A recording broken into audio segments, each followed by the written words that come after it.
الحمدللہ والصلاة والسلام علی رسول اللہ۔ صحابہ اکرام طلاق کیوں دیا کرتے تھے؟ حالانکہ بنیادی طور پر طلاق دینا منع ہے۔ سوال کیا گیا ہے، آپ نے متعدد سوالات کے جوابات میں کہا ہے کہ بلا وجہ یا معمولی اور فضول نوعیت کے اسباب کی وجہ سے طلاق دینا حرام اور مکروہ ہے۔ تو پھر سوال یہ ہے کہ صحابہ اکرام میں سے بعض نے بہت زیادہ طلاقیں کیوں دی ہیں؟ وہ تو طلاق کو کچھ بھی نہیں سمجھتے تھے، اور پھر صحابہ اکرام نے جنہیں طلاق دی وہ عام طور پر صحابیہ یا نہایت نیک ہوتی تھیں۔ مثال کے طور پر جناب حسن بن علی رضی اللہ عنہ نے 30 سے زائد عورتوں کو بلا وجہ طلاق دی۔ کیا انہیں یہ معلوم نہیں تھا کہ طلاق دینا مکروہ ہے؟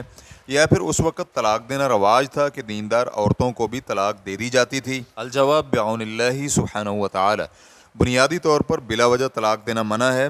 اس لیے طلاق کا اصل حکم یا تو حرمت کا یا کراہت کا ہے، کیونکہ طلاق نعمت نکاح کی ناشکری ہے۔ پھر اس پر بیوی اور بچوں کے حوالے سے مرتب ہونے والے نتائج بھی عام طور پر اچھے نہیں ہوتے۔ ابن قدامہ رحمہ اللہ المغنی جلد نمبر 8 صفحہ نمبر 235 میں کہتے ہیں، طلاق کی 5 قسمیں ہیں۔ مکروہ، اس سے مراد ایسی طلاق ہے جو بلا وجہ دی جائے۔ قاضی رحمہ اللہ کہتے ہیں، اس بارے میں 2 روایات ہیں۔ پہلی یہ کہ طلاق دینا حرام ہے، کیونکہ اس سے خود خاوند کو اور اسی طرح بیوی دونوں کو نقصان ہوتا ہے، اور طلاق کی وجہ سے نکاح سے حاصل ہونے والے مثبت فوائد مفقود ہو جاتے ہیں۔ اس لیے طلاق دینا ایسے ہی حرام ہے جیسے اپنی دولت کو تلف کرنا حرام ہے۔ ویسے بھی نبی علیہ الصلوۃ والسلام کا فرمان ہے، نہ اپنے آپ کو نقصان پہنچاؤ اور نہ ہی کسی دوسرے کو نقصان پہنچاؤ۔ دوسری قسم جائز طلاق ہے، اس لیے کہ نبی صلی اللہ علیہ وآلہ وسلم کا فرمان ہے، اللہ تعالیٰ کے ہاں ناپسندیدہ ترین حلال عمل طلاق ہے۔ اور ایک حدیث میں یہ بھی ہے کہ طلاق سے بڑھ کر اللہ تعالیٰ نے کسی ناپسندیدہ چیز کو حلال نہیں فرمایا۔ ریفرنس کے لیے دیکھیے ابو داؤد۔ طلاق ناپسندیدہ ترین تب ہوگی جب بلا وجہ دی جائے گی، تاہم ناپسندیدہ ہونے کے باوجود نبی صلی اللہ علیہ وآلہ وسلم نے اسے حلال قرار دیا ہے۔ طلاق کے مکروہ ہونے کی وجہ یہ بھی ہے کہ طلاق سے نکاح کے مثبت فوائد معدوم ہو جاتے ہیں، اس لیے طلاق دینا مکروہ ہوگا۔ اسی طرح شیخ الاسلام ابن تیمیہ رحمہ اللہ کہتے ہیں، طلاق کے متعلق بنیادی حکم ممانعت کا ہے، چنانچہ صرف ضرورت کی حد تک طلاق دینے کو جائز قرار دیا گیا ہے۔ ریفرنس کے لیے دیکھیے مجموع الفتاوی جلد نمبر 32 صفحہ نمبر 293۔ بعض صحابہ اکرام سے متعلق کثرت کے ساتھ طلاق دینے کے بارے میں یہ ہے کہ ممکن ہے کہ اس کی وجہ میاں بیوی کے درمیان نفرت پیدا ہو جانا یا کسی اخلاقی یا جسمانی عیب کے متعلق بعد میں معلوم ہونا وغیرہ ہو۔ نیز ان کے عہد میں طلاق کے منفی نتائج بہت کم تھے، تو ایسا ممکن تھا کہ ایک عورت کو کئی بار طلاق ہو اور پھر اس کی شادی بھی کئی بار ہو جائے۔ بسا اوقات طلاق کی وجہ سے فائدہ عورت کو ہوتا تھا کہ مہر بھی مکمل ملتا اور عورت کی قدر و منزلت میں بھی کوئی فرق نہیں آتا تھا، چنانچہ عدت مکمل ہوتے ہی اسے کسی اور جگہ سے منگنی کا پیغام مل جاتا تھا۔ ان سب باتوں کے باوجود پھر بھی یہ ہے کہ صحابہ اکرام میں کثرت کے ساتھ طلاق دینے کا رواج نہیں تھا۔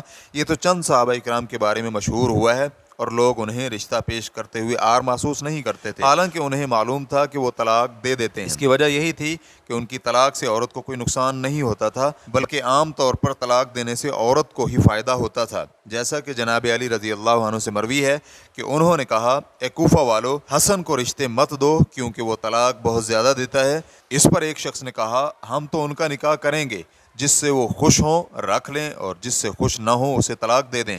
تو لوگ جناب حسن رضی اللہ عنہ کو رشتہ اس لیے پیش کیا کرتے تھے کہ ان کا تعلق نبی صلی اللہ علیہ وآلہ وسلم کے خانوادے سے بن جائے، تو دیگر لوگوں کو بھی مختلف اسباب کی وجہ سے بیعت دیا کرتے تھے، حالانکہ انہیں علم ہوتا تھا کہ طلاق کا امکان بھی ہے۔ یہ سب باتیں اس وقت ہیں جب صحابہ اکرام سے متعلق آنے والی اس قسم کی روایات صحیح ثابت ہوں، وگرنہ در حقیقت ایسی اکثر روایات تاریخی اور بے سند ہیں، جیسے کہ ڈاکٹر محمد علی سلابی رحمہ اللہ جناب حسن بن علی رضی اللہ عنہما کے متعلقہ کتاب کے صفحہ نمبر 27 میں لکھتے ہیں، مورخین نے ذکر کیا ہے کہ آپ کی زوجات کے نام یہ ہیں: خولہ فزازیہ، جعدہ بنت الاشعث، عائشہ خثعمیہ، ام اسحاق بنت طلحہ بن عبید اللہ التمیمی، ام بشیر بنت ابو مسعود الانصاری، ہند بنت عبد الرحمن بن ابی بکر، ام عبداللہ۔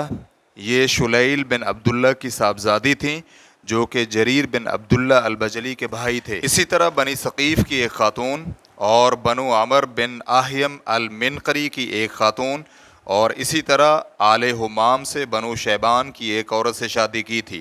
ممکن ہے یہ تعداد تھوڑی سی مزید زیادہ ہو جائے، لیکن آپ دیکھ سکتے ہیں کہ آپ کی بیویوں کی تعداد اتنی زیادہ نہیں ہے جیسے کہ دعویٰ کیا جاتا ہے، اور پھر اس زمانے کے اعتبار سے تو بالکل بھی زیادہ نہیں ہے کہ اس وقت کثرت سے نکاح کرنا ایک عمومی بات تھی۔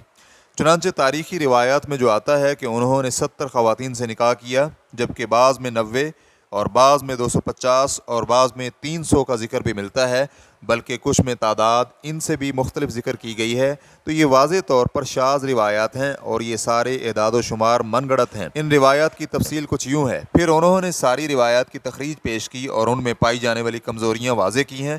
تفصیلات کے لیے آپ مذکورہ کتاب کے صفحہ نمبر 28 تا 31 کا مطالعہ کر سکتے ہیں۔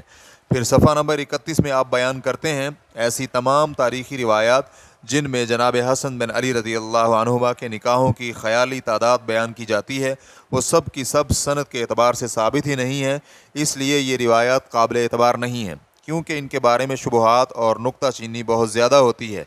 واللہ تعالی اعلم۔ اسلام کیو اے ریکارڈنگز، مؤسسۃ الشیخ محمد صالح المنجد، المملکۃ العربیۃ السعودیہ، فتویٰ نمبر 354170۔